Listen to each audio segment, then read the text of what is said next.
ഒരു ചെറിയ അനൗൺസ് സുഹൃത്തുക്കളെ, മതമൈത്രിയുടെ പ്രതീകമായി കനലുകൾ എന്ന കവിത ഇവിടെ ആരംഭിക്കാം.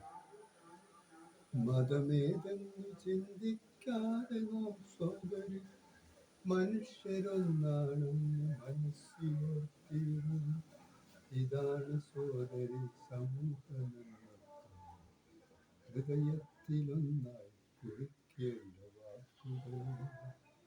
മതമേതെന്ന് ചിന്തിക്കാതെ നാം സോദരി മനുഷ്യരൊന്നാണെന്ന് മനസ്സിലോർത്തിടുവിൻ.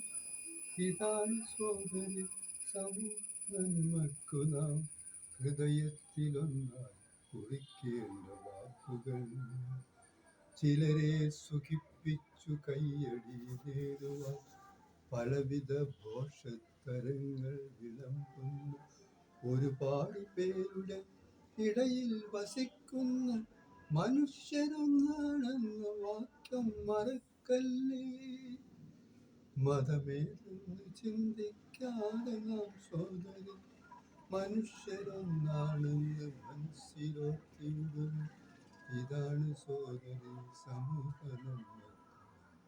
ഹൃദയത്തിലൊന്ന് കുറിക്കേണ്ട വാക്കുകൾ. മതമെന്ന മേരുവിനകിടിൻ ചുവട്ടിന് ചുടുചോര ഊറ്റി കുടിക്കുന്ന കൊതുകുകൾ ഒരുപാട് പേരുടെ സിരകളിൽ ചേക്കേറി മതതീവ്രവാദത്തിൻ വിത്തുകൾ പാകുന്നു. അറിയാതെ നാം അതിൽ തൊട്ടു തലോടല്ലേ. വൻമേഘസ്ഫോടനമാണതെന്ന് നോക്കണം.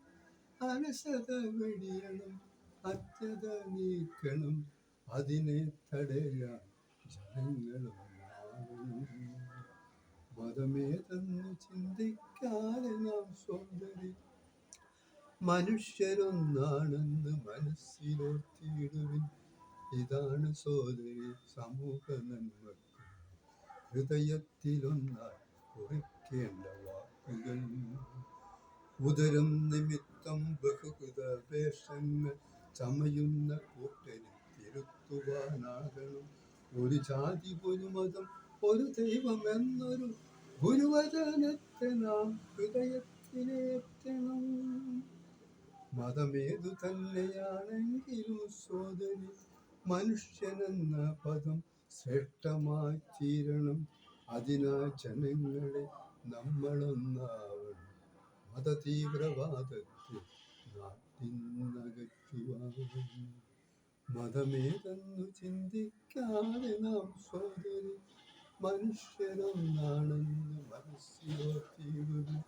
ഇതാണ് സോദരി സമൂഹ നന്മക്ക് ഹൃദയത്തിലൊന്നായി കുറിക്കേണ്ട വാക്കുകൾ.